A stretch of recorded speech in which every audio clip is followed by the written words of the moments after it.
When I was a teenager, it was very hard to be at home. It was often cold, we didn't have much food, and it was very isolated. I felt trapped, wouldn't go outside, no outside world. Home for me used to be stable, but not very nice. I lost my property due to myself going to jail. Now I'm back at my mum's. It's overcrowded with my children and stuff. Just not getting nowhere with housing. Lonely, sad, overcrowded. It wasn't somewhere that we like to call home. It was just like somewhere where we slept.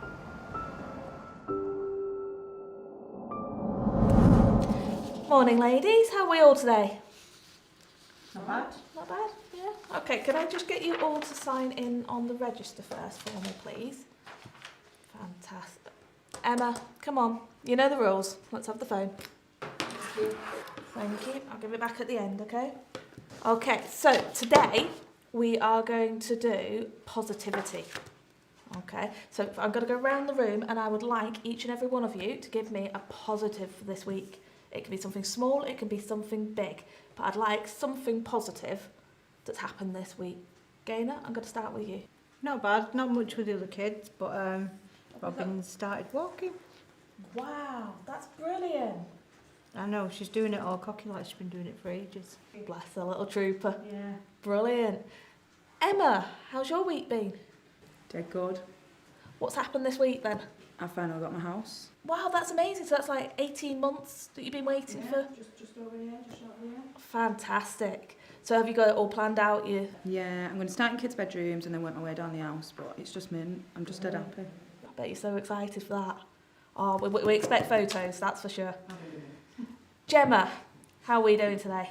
No, I'm not doing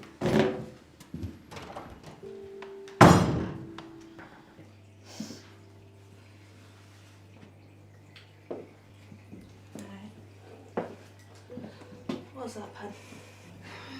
Just everything, like how she got an house and I'm just still stuck in the rut. Just don't really understand housing at all.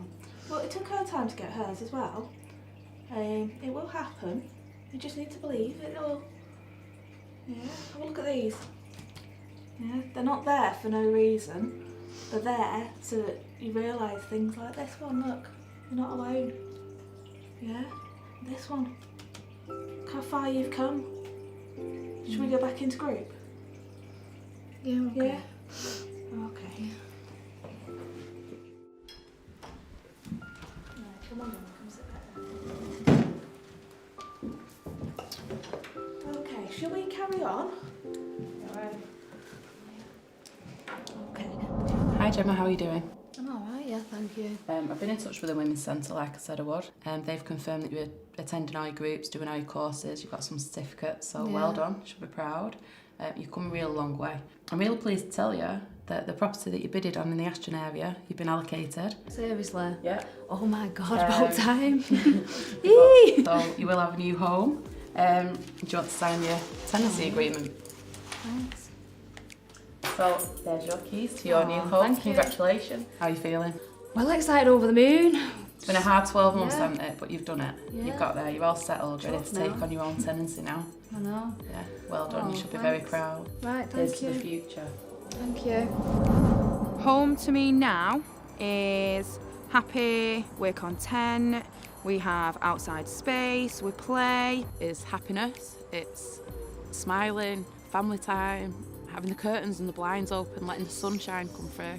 It's fun, it's chaotic, but at the end of the day, family first. Now my home's my safe place. It's where I can let my hair down, I can be myself. It's a warm and comfy place, it's a cosy place, and it's with the people I love. It's going to be happy, I'm going to decorate it all, it's be clean, settled for the children. I'm dead OCD. It'll be a nice home, really. A place what I can call home. After all, there's no place like home. After all, there's no place like home. After all, there's no place like home.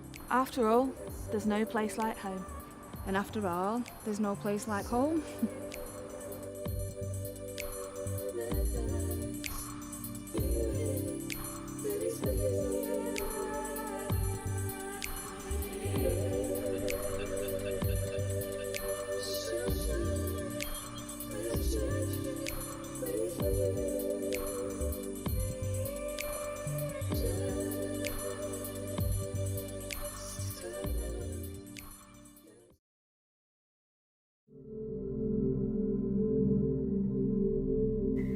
My sister was, oh my God, I'm gonna cry already.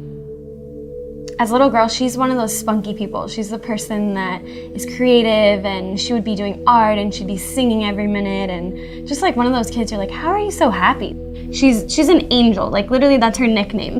When it came to going to school, we went to Catholic school, and it was a safe, it was a good environment. We had great teachers, we were guided, but then it came to the point with creativity was almost a negative thing. It was like if you had a lot of energy, or if you wanted to do art instead of read for 10 hours, or it was almost like, what's wrong with you? It wasn't viewed as something positive. Eventually it just got to the point where people kept telling my mom that my sister had ADD and that she needed to be on Ritalin and that she needed to be tamed or calmed or whatever. The drugs, they erased her. It was like she was just this vessel and nothing was inside of it. It was just this emptiness, this vast emptiness of nothing. And I'm angry.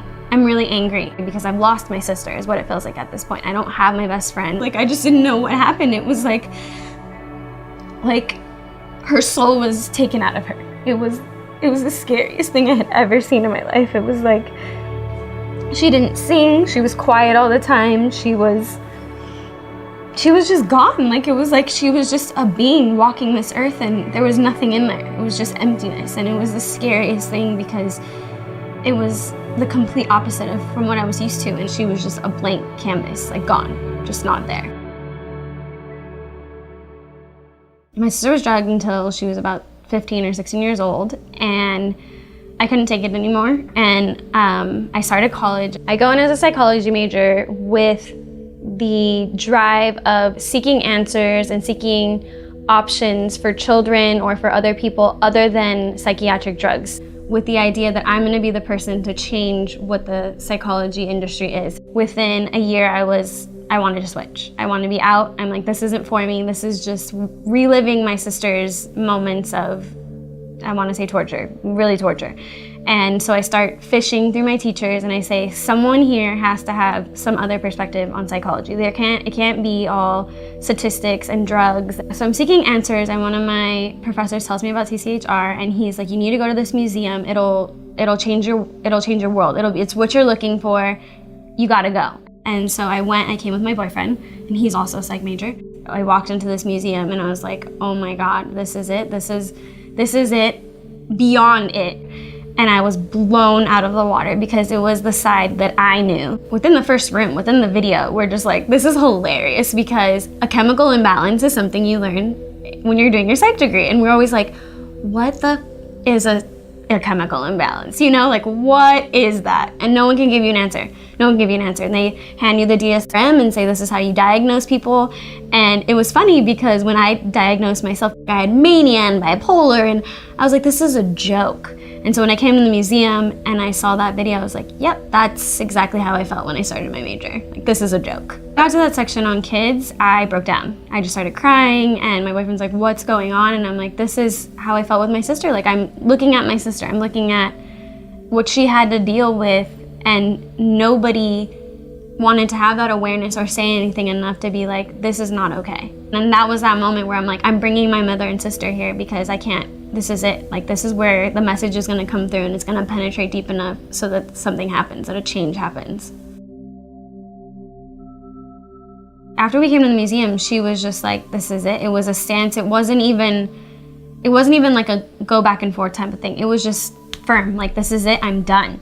And I think that she needed that to show my mom, to say, look, it's proven, this is not right. Afterwards, we had an emotional moment of just gratitude because it was like, nobody understood, like nobody got it. Nobody got what we were trying to say about that this was wrong for her, that her experience was unfair, that it's not just her, it's thousands of kids, you know? And I don't know, I just embraced her because it was like, this is your time, like this, you are allowed to be free now. Like, you're gonna free your soul and you're gonna come back into your body and you're gonna be you, and nothing is wrong with you. Because it was like, no one was acknowledging what she was going through, other than probably me, you know? I love my sister a lot.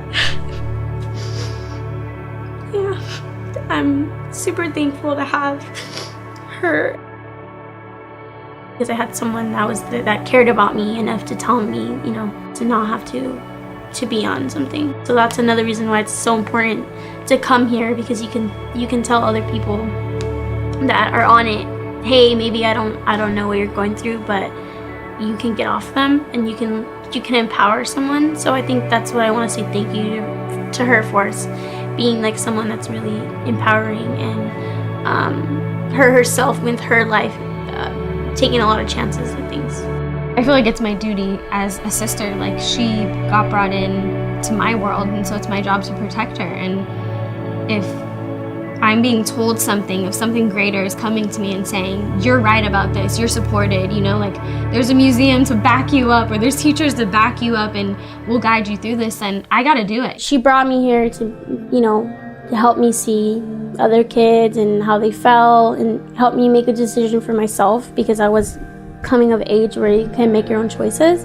I don't know, I don't think any kid at 7 years old should be, you know, diagnosed with anything because you're just a kid. That's why it's important that you guys are spreading that knowledge to people, because you actually know what you're talking about. The greatest thing about CCHR is it's real. That's real, recognized as real. So it's the real thing. It's not candy coated, it's not sugar coated, it's not, they're not gonna tell it to you and put a pink ribbon on it and make it sound all beautiful. It's the real truth. It's just like a message, here you go, take it how you can and reflect on it and do something about it. Both my boyfriend and I were studying psychology, and after coming to the museum, we knew that something had to shift. We knew that we had to be activists in letting people know what the truth is. Regardless of that we might have spent money, regardless of our parents were upset that, you know, we picked this degree, they've already put so much into it. Sorry, this is the truth and it has to come out. We said, you know what, this is our path. We're gonna put it out there